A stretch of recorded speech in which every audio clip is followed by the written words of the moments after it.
जय हिंद दोस्तों, आज की इस वीडियो में हम लोग बात करेंगे विभाज्यता और गुणनखंड के बारे में। तो जानेंगे विभाज्यता और गुणनखंड के बारे में, लेकिन उससे पहले हम लोग बात करेंगे भाज्य संख्या के बारे में। पहले हमको संख्याओं के बारे में भी जानेंगे, जैसे भाज्य संख्या। तो भाज्य संख्या जिसे इंग्लिश में क्या कहते हैं? Composite number. Composite number. अब कंपोजिट नंबर क्या होता है? तो सबसे पहले हम जानेंगे कंपोजिट नंबर क्या होती है। तो कंपोजिट नंबर क्या होता है? तो लिखेंगे ऐसी संख्याएं, लिखेंगे ऐसी संख्याएं, ऐसी संख्याएं, संख्याएं जो, ऐसी संख्याएं जो स्वयं एवं, जो स्वयं एवं एक के अलावा, जो स्वयं एवं एक के अलावा, जो स्वयं एवं एक के अलावा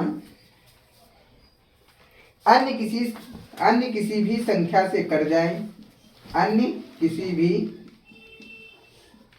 संख्या से, अन्य किसी भी संख्या से कट जाए, कट जाए, अन्य किसी भी संख्या से कट जाए, भाज्य संख्या कहलाती है। भाज्य संख्या कहलाती है।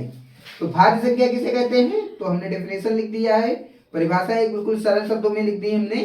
क्या लिखा है भैया? हमने लिखा है भाज्य संख्या कंपोजिट नंबर ऐसी संख्या जो स्वयं एवं एक के अलावा अन्य किसी भी, यानी कि स्वयं से भी कटती हैं और एक से भी कटती हैं, और उनके अलावा अन्य किसी भी संख्या से कट जाए, उन्हें क्या कहते हैं? भाज्य संख्या। भाज्य संख्या क्या होती है? तो फिर से हम देखेंगे, यानी कि भाज्य संख्या यानी कि कंपोजिट नंबर बाबू क्या होती है? ऐसी संख्याएं जो स्वयं एवं एक के अलावा अन्य किसी भी संख्या से कट जाए, उन्हें क्या कहते हैं? अधिक भाज्य संख्या यानी कि कंपोजिट नंबर कहते हैं। अब हम इसके एग्जाम्पल देखेंगे। क्या देखेंगे? एग्जाम्पल। एग्जाम्पल यानी कि उदाहरण। अब हम उदाहरण के ऊपर बात करेंगे। तो उदाहरण देखेंगे इसके। उदाहरण हम क्या देखने वाले हैं? तो उदाहरण हम देखने वाले हैं इसके। तो उदाहरण अभी हम बताएंगे, लेकिन उससे पहले हम डिस्कस कर लेते हैं अभाज्य संख्या के बारे में। फिर भाज्य संख्या और अभाज्य संख्या दोनों के एग्जाम्पल एक साथ मैं बता दूंगा, ठीक है? तो अभाज्य संख्या यानी कि अभाज्य संख्या को कहते हैं इंग्लिश में प्राइम नंबर। क्या कहते हैं? Prime number. अभाज्य संख्या को प्राइम नंबर। अभाज्य संख्या क्या होती है उसके बारे में देखेंगे।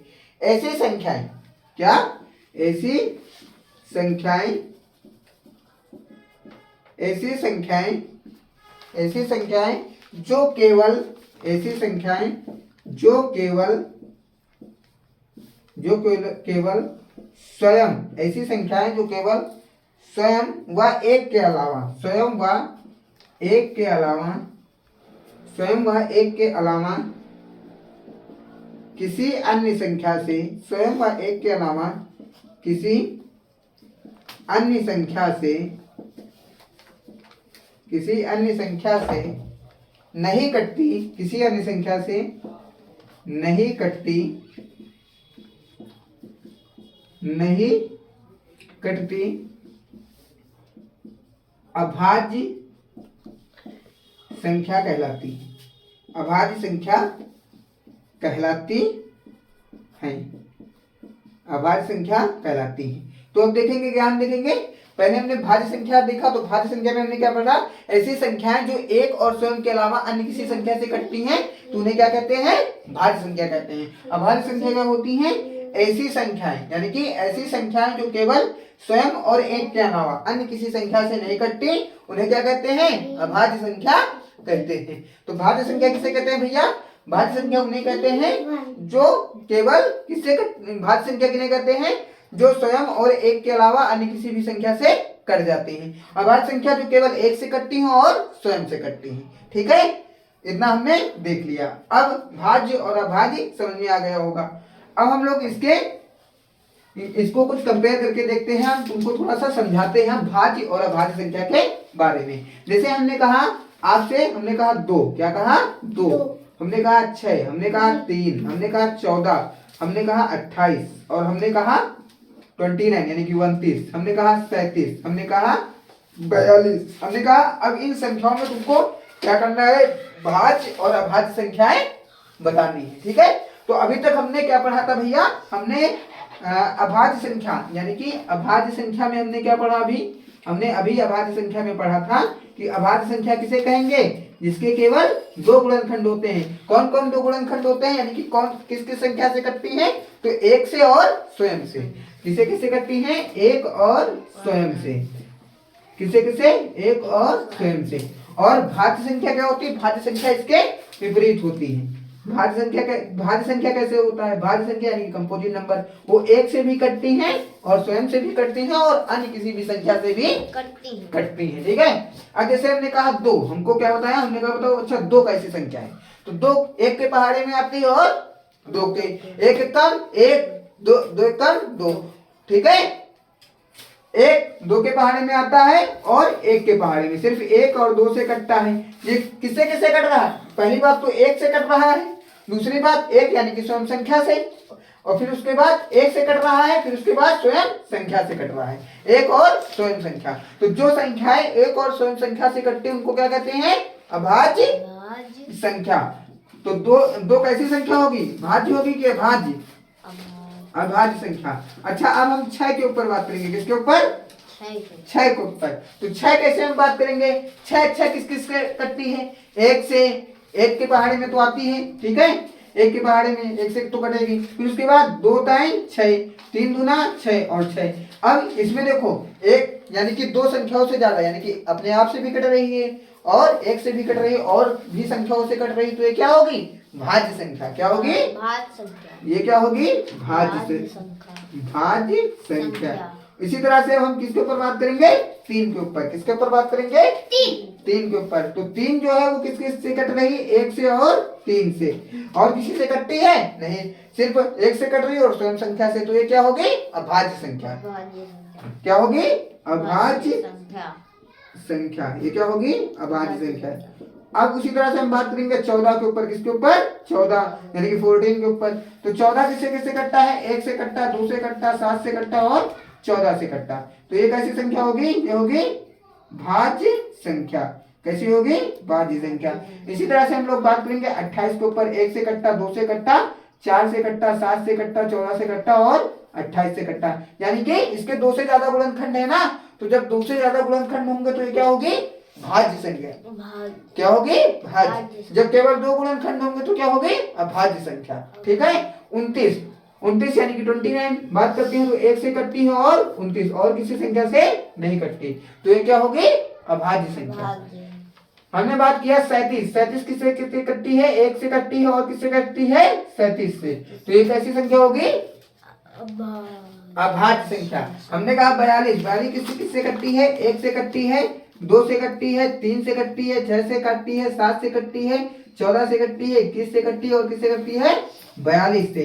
तो ये भी कैसी संख्या होगी, भाज्य, क्योंकि इसके 2 से ज्यादा गुणनखंड है। तो भाज्य संख्या क्या होती है भैया, भाज्य संख्या वे संख्या होती है जो जिनके 2 से ज्यादा गुणनखंड होते हैं, यानी कि जो संख्या अपने आप से भी कटती है, एक से भी कटती है और किसी भी संख्या से भी कटती है। फिर अभाज्य संख्या क्या होता है, जो सिर्फ खुद से कटती है यानी कि स्वयं से कटती है और एक से कटती है। ठीक है।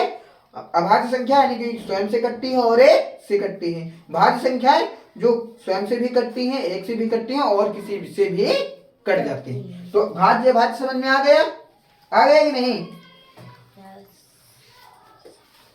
भाज्य समझ में आ गया। अब हम एक कंसेप्ट और तुमको पढ़ा देते हैं, भाज्य के साथ साथ एक चीज और बना लो। ठीक है। अब हम जानेंगे सहभाज्य के बारे में। किसके बारे में भैया, सहभाज्य। ठीक है। तो सहभाज्य संख्याएं, सहभाज्य संख्याएं। ठीक है, सहभाज्य संख्याएं। तो सहभाज्य संख्या इसको इंग्लिश में कहते हैं को प्राइम नंबर्स। क्या कहते हैं, को प्राइम नंबर। ठीक है, को प्राइम नंबर्स। ठीक है, सहभाज्य संख्याएं। तो सहभाज्य संख्याओं के ऊपर बात करेंगे। तो सहभाज्य संख्या क्या होती है, ऐसी संख्याएं जिनका उभयनिष्ठ केवल एक होता है। ऐसी संख्याएं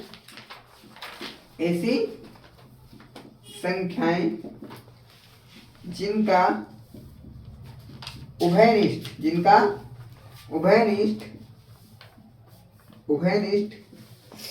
केवल एक होता है। ऐसी संख्या जिनका उभयनिष्ठ केवल एक होता है, सहअभाज्य संख्याएं कहलाती हैं। क्या, सहअभाज्य अभाज्य संख्याएं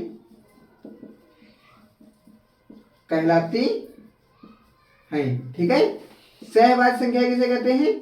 ऐसी संख्याएं जिनका उभयनिष्ठ केवल एक होता है। तो जैसे हम क्या बात करेंगे, जैसे हमने कहा जैसे 3 व 5, जैसे 3 व 5 सहअभाज्य संख्याएं हैं। जैसे 3 व 5 सहअभाज्य संख्याएं हैं। जैसे 3 व 5 सहभाज्य संख्याएं। कैसे हम लोग बात करेंगे 3 व 5 सहभाज्य संख्याएं? भैया हमने 3 लिखा और 5 लिखा, हमने कहा 3 और 5, क्या 3 के पहाड़े में 5 आता है या 5 के पहाड़े में 3 आता है? नहीं आता। यानी कि ऐसी संख्या जिनके बीच में कुछ भी कॉमन ना हो, उनका मासा कितना हो? 1, उनको क्या कहेंगे? सहभाज्य संख्याएं कहेंगे। जैसे 3 और 5। उसी तरह से हमने कहा, हमने बात किया 3 और 5 क्या होंगी? सहभाज्य संख्या होंगी। सहभाज्य संख्याएं ऐसी संख्याएं जिनका उभयनिष्ठ गुणनखंड केवल एक होता है, सहभाज्य संख्याएं कहलाती हैं। जैसे 3 व 5। ठीक है, आगे हम लोग बात करेंगे कुछ गुणधर्म के ऊपर। ठीक है, कुछ संख्याओं के गुणधर्मों के ऊपर बात करेंगे। तो ये गुणधर्म जो है सही से याद कर लेना तुम लोग। ठीक, अब बात करेंगे गुणधर्म के ऊपर। तो अब हम बात करेंगे गुणधर्म के ऊपर। तो पहला गुणधर्म देखो क्या होता है। अब जब मैंने आपको पढ़ाया तो मैंने आपको एक चीज पढ़ाया, एक ना तो भाज्य संख्या होती है और ना ही अभाज्य। क्या मैंने बताया आपको? एक पॉइंट लिखना है, एक ना तो भाज्य संख्या होती है, भाज्य संख्या होती है और ना ही अभाज्य, ना ही अभाज्य। अब अगर मैं आपसे पूछूं कि एक कैसी संख्या है, अगर मैं पूछूं आपसे कि जो एक है वो भाज्य है कि अभाज्य है, तो आप क्या जवाब दोगे?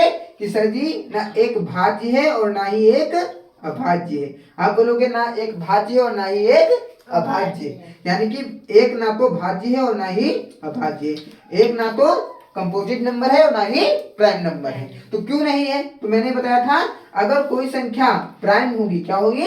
प्राइम। अगर कोई संख्या अभाज्य संख्या हुई तो उसके लिए उसके कम से कम 2 गुणनखंड होने चाहिए। कौन कौन से? एक तो 1 होना चाहिए, दूसरा स्वयं संख्या, लेकिन 1 का तो केवल 1 गुणनखंड है।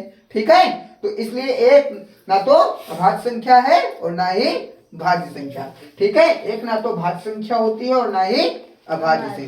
ठीक है, अगर पूछा जाए एक कैसी संख्या है, भाज्य है कि अभाज्य, तो क्या बताओगे? एक ना तो भाज्य संख्या है और ना ही अभाज्य संख्या है। अब अगर मैं आपसे पूछूं कि सबसे छोटी, क्या पूछूं?